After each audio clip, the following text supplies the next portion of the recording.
Amplio junto con el movimiento sindical. Recordemos que el movimiento sindical en Uruguay es muy importante. Es un movimiento unificado, es un movimiento que tiene una alta credibilidad pública y es, digamos, el movimiento sindical es la principal cantera de recursos del Frente Amplio. Hoy el presidente del Frente Amplio viene del movimiento sindical, era el presidente de la central sindical y pasó a ser el presidente del Frente Amplio.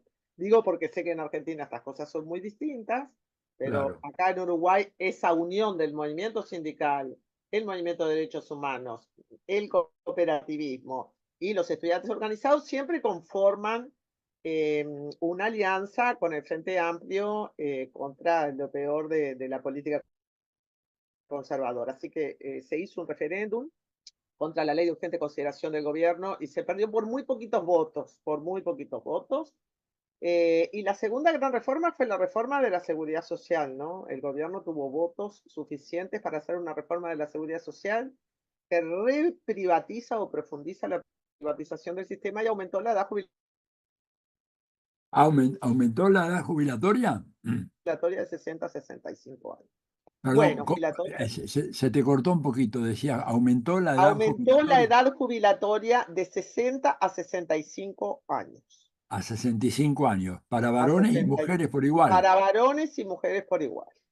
Ya. Para varones y mujeres por igual. Bueno, ese gobierno que empezó con pandemia, o sea que tuvo una circunstancia un poco desgraciada cuando empezó, hubo también algunos desastres ambientales, una sequía prolongada, la caída de la situación argentina, digamos, también lo de Argentina nos afecta enormemente y también nos afecta la situación brasilera. Sin embargo, tuvo un liderazgo muy excepcional que fue el liderazgo de Luis Lacalle Pou. Luis Lacalle Pou es el hijo, el Uruguay es de padres e hijos, es el hijo de quien fuera presidente del Uruguay, quien fuera el neoliberal más extremo del Uruguay. Yo sé que para ustedes un neoliberal extremo es otra cosa, hablando de Milei, pero para nosotros el super neoliberal fue el padre de este señor, eh, Luis Alberto Lacalle, que gobernó entre el 90 y el 95. Él es el hijo. Bueno, este presidente tiene una alta popularidad hasta el día de hoy, hasta el día de hoy. Es joven, es canchero, eh, tiene un estilo desenfadado, casi en el borde de la impunidad. Bueno, él tiene, no solo tiene una gran popularidad entre su electorado, sino en general, y el gobierno termina con una evaluación de la gestión mala, pero el presidente sale muy invicto, les quiero decir, o sea, se está preparando para dentro de 5 años muy tranquilamente. La fórmula que armaron, que armó la coalición de derechas es una fórmula muy mala, con Delgado, que fue el secretario político de la presidencia, esa es su principal destaque en este tiempo, y bueno, una mujer que era del sindicalismo, que era de izquierda y se pasó para la derecha, que es quien lo acompaña en la fórmula, y el Frente Amplio, que es hoy el que tiene la chance mayor de ganar, tiene una fórmula encabezada por Orsi, que estuvo allí en Buenos Aires ahora, hace unos días, Atilio, estuvo allí Ajá. reunido con empresarios, y, que es el delfín de Mujica, por decirlo de alguna manera, ¿no? Es preparado y allí construido políticamente a partir de, la, de un gobierno departamental, del gobierno de Canelones, que ustedes lo conocen, es contiguo a Uruguay, a Montevideo, y bueno, hace 10 años eh, que se desempeña allí, pero sobre todo me parece que lo más importante es que es un líder del MPP muy querido por Mujica y por el MPP, que les quiero decir que dentro del Frente Amplio es el principal grupo político. Tiene algo así como el 40% de los votos del Frente Amplio van para el MPP. Claro. El segundo grupo en importancia es hoy el Partido Comunista, porque tiene un liderazgo muy importante, que ustedes quizás lo conozcan, que es Oscar Andrade, que debería estar hoy hablando aquí con ustedes. Y bueno, luego tenemos muchos otros partidos, pero el MPP tiene una gran fuerza, es el partido. La pregunta es, si esto sigue este curso de colisión, como se le llama, ¿llevaría tal vez a una renuncia del gobierno de Luis Arce y a una convocatoria a nuevas elecciones en un plazo inmediato? ¿Cómo es eso? Ah, mm, yo diría que no, no necesariamente estaría porque a lo largo del recorrido, Evo Morales y varios dirigentes han señalado que no ese es el fin de la marcha y la movilización, sino tiene que ver con que se tomen medidas para solucionar el tema de la crisis. Estamos en una crisis económica que el gobierno ha tardado mucho tiempo en reconocer. Y este tardío reconocimiento ha hecho que la especulación, por ejemplo, esté trepando a niveles muy altos. Entonces, los precios de los alimentos de primera necesidad están subiendo y han subido más allá del 100% en algunas cosas, y eso es inflación. Entonces, se está pidiendo que haya soluciones estructurales a estos temas, ¿no? Y en ese escenario hay que ver cuál va a ser la respuesta del gobierno. Va a plantear el diálogo con esta dirección, que al margen de Evo Morales, porque Evo Morales ya no está a cargo de este movimiento, eh, invitó varias veces durante el trayecto a Evo Morales, pero Evo Morales hizo hincapié en que él forma parte de una dirección colectiva del movimiento. Ahora, Entonces, no creo que haya un pedido así de renuncia del presidente. Si es que se sabe mover y empieza el diálogo, ya sabemos la dinámica de crear comisiones y todo aquello, ¿no? Ahora, Evo podría ser candidato porque tengo entendido de que la legislación o la constitución del Estado plurinacional le impediría ser candidato. ¿O me equivoco? En realidad, ese es el tema en debate. Nuestra constitución no dice absolutamente nada respecto a la reelección de un presidente pasado una gestión o dos gestiones. Lo que señala la constitución es que solo puede haber una reelección, no, consecutiva. Esto es lo que dice la constitución. Bien. Entonces el gobierno también ha utilizado bastante la muletilla de que Evo Morales estaría inhabilitado, ¿no? Y en rigor, gente como Rodríguez Belcé, que fue presidente, pero en su calidad de jurista, de haber sido ex miembro de la Corte Suprema de Justicia, le ha hecho esas aclaraciones, ha dicho no. Lo que dice la Constitución es esta.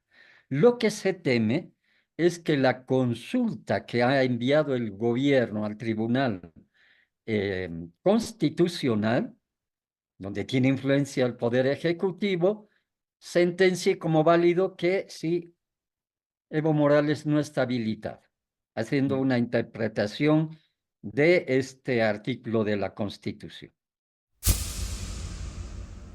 Como ya se anunció, como ya se pronunció el embajador estadounidense, entonces ahora sí le dan credibilidad a la versión del atentado contra la vida del presidente. No obstante que todas las presiones y todos los intentos de zancadilla y de generar acciones criminales contra el presidente Petro y por supuesto de seguir en el intento de dar un golpe blando, no obstante ello, repito, el gobierno puede en sus 2 años, un mes de gestión mostrar unos resultados que son muy satisfactorios después de más de 30 años de modelo neoliberal que prácticamente saqueó al Estado colombiano y que generó índices de pobreza históricos y que ahora con el gobierno de Petro se está revirtiendo muy difícil, con muchos sacrificios, con muchos esfuerzos, con con una lucha muy difícil, pero se está revirtiendo el modelo neoliberal, pese a que no tiene mayorías en el Congreso y en las altas cortes, como ocurre en varios países de América Latina, también esas cortes, esos altos tribunales de justicia están dominados por la derecha. Dejo allí para cualquier otro interrogante o inquietud. Bien, dime la cosa, ¿qué fue lo que precipitó, pero esta ofensiva ahora en contra de Petro? ¿Por qué adquirió un volumen nuevo ahora? ¿Alguna iniciativa? Algo hablan de la cuestión de la política de salud, política de la industria farmacéutica, ¿es así? A ver, la situación en Colombia para el gobierno es muy compleja porque al tratar de pasar en el Congreso sus reformas, prácticamente la mayoría, sus reformas sociales, prácticamente la mayoría de ellas las han hundido. Las han hundido las mayorías parlamentarias de la derecha y de la ultraderecha. Sin embargo, Petro logró pasar la reforma pensional, que contrario sensu a lo que hablaba Constanza en Colombia, contrario sensu a lo que ocurre en el Uruguay, como señalaba Constanza, en Colombia se va por primera vez en su historia a generar, digamos, un beneficio a más de 3 millones de adultos mayores que a partir del próximo año, gracias a esa reforma promovida por Petro, van a tener, digamos, un auxilio pensional que les permita solventar de alguna forma su precariedad económica. Esa situación ha envalentonado o los tiene o tiene ardido a la derecha, pero resulta que en las últimas 2 semanas, lo que tú bien señalas, se ha comprobado una serie de robos billonarios, con B larga, billonarios, en los planes y programas que se implementaron con el propósito de solventar la pandemia del COVID-19 durante el gobierno uribista de Iván Duque. Y esta situación pues ha puesto contra la pared, contra las cuerdas a la oposición de derecha, que no tiene argumentos para atacar al gobierno de Petro. La base o digamos, la estrategia, la mala estrategia de la derecha está sustentada en mentiras, calumnias, insultos, improperios, ataques al gobierno y a la persona de Gustavo Petro, pero cada vez el presidente sale a denunciar, o sus funcionarios salen a denunciar, digamos, escandalosos casos de corrupción que se han venido de manera sistemática, que se vinieron haciendo de manera sistemática en el gobierno uribista. Unos compañeros que estuvieron trabajando en Venezuela contaban, ¿no?, que no podían, por ejemplo, subir a las redes desde Venezuela. Las redes son Meta, X, ex Facebook, ex Twitter y algunas más, nada de pauta. No podían pautar desde Venezuela, tenían que pautar de otro lado. No, entraban a querer pautar y se les colgaba el sistema. Es decir, hoy Meta decide que Venezuela, los partidarios de Maduro al menos, no pueden publicar pauta para mostrar sus cosas, ¿no? Eso es una ¿Pauta qué novedad. querés decir con pauta? Pauta uno puede pagar para que un aviso sí, se sí, vea sí. más. Esa pauta no se puede hacer desde Venezuela. Ajá. No lo puede hacer Telesur. Entonces lo que hacían en los contenidos de Telesur, los mandaban a alguna página de Argentina y esa es la página que pautaba para que tuvieran más visiones. O sea, las mediaciones uno tiene que pagar para que tengan más alcance. Eso, ni siquiera eso podían hacer, ¿no? Entonces, Hay, es una hay novedad. un Sí, dato no menor que pasó casi desapercibido, que es que según Al Jazeera, no solamente explotaron walkie-talkies y beepers, sino que habrían explotado paneles solares, algunos teléfonos, algunos televisores. Habría que reconfirmarlo. Al Jazeera es una buena fuente para mí, hasta ahora nunca me ha fallado, pero estaríamos ya hablando a otro nivel, si así fuese, de espionaje y de terrorismo. Porque además se empieza una paranoia porque está lleno de aparatos en todo el mundo. Y si alguno de esos aparatos fueron a parar a otro lado, si alguno de estos tipos iban volando y les explotaba en el aire y caía un avión completo, por culpa o porque iba guardado algún aparato en una maleta y después se encendía fuego la bodega y no ujú. les importó nada, ¿no? Al margen. Sí, imaginemos, ya que decía eso, Julián, por ejemplo, hoy los aviones, los motores del avión, que son en general de Rolls-Royce, una empresa inglesa, no son del avión, no son de los dueños del avión, son prestados, es decir, tienen están todo el tiempo conectados, transmitiendo la información de cuánto gastan y se paga por eso. Digo, no costaría mucho mandar un virus, ¿no? Por ese mismo canal. Por supuesto, confiamos en Rolls Royce y en esas cosas, pero digo, no sé, estoy dando una idea que no debería. Pero digo, en principio, es un momento en el cual los dispositivos, a veces individualmente, se conectan a través de la red, ¿no? Incluso el motor de un avión con la empresa que lo provee, que no es Boeing, es otra. Es decir, esa partecita más o menos importante para volar, tiene una red propia de comunicación activa mientras está volando. No, Fíjate la sofisticación de la inteligencia. Lograron que a Hezbollah le compre directamente a una Sí, empresa que eso es pertenecía impresionante. a la Mossad los aparatos. Es impresionante. Había una Sí, empresa que ya tenía un nombre comercial y que fue hecho nada más que para esto. Y fue en muy poco tiempo, porque hace muy poco que, ¿cómo se llama el presidente, el líder de Hezbollah? no, no me Bueno, no acuerdo. importa. Lo dijo hace muy poco, grave error de inteligencia, ¿cómo lo va a decir en público, ¿no? Se la entregó en bandeja a la Mossad. Pero hace 5 meses que él tomó esta decisión y en tan poco tiempo pudieron llevar a cabo una operación tan sofisticada. Es impresionante, ¿eh?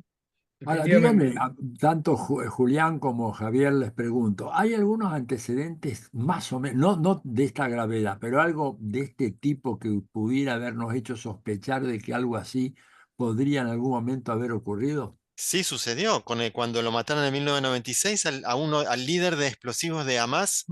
Lo llamaron al teléfono satelital y el teléfono satelital le atendió y le explotó. En 1996 ya lo hicieron, ¿eh? No es nuevo en el fondo. Esto fue mucho más masivo, más sofisticado, pero Claro.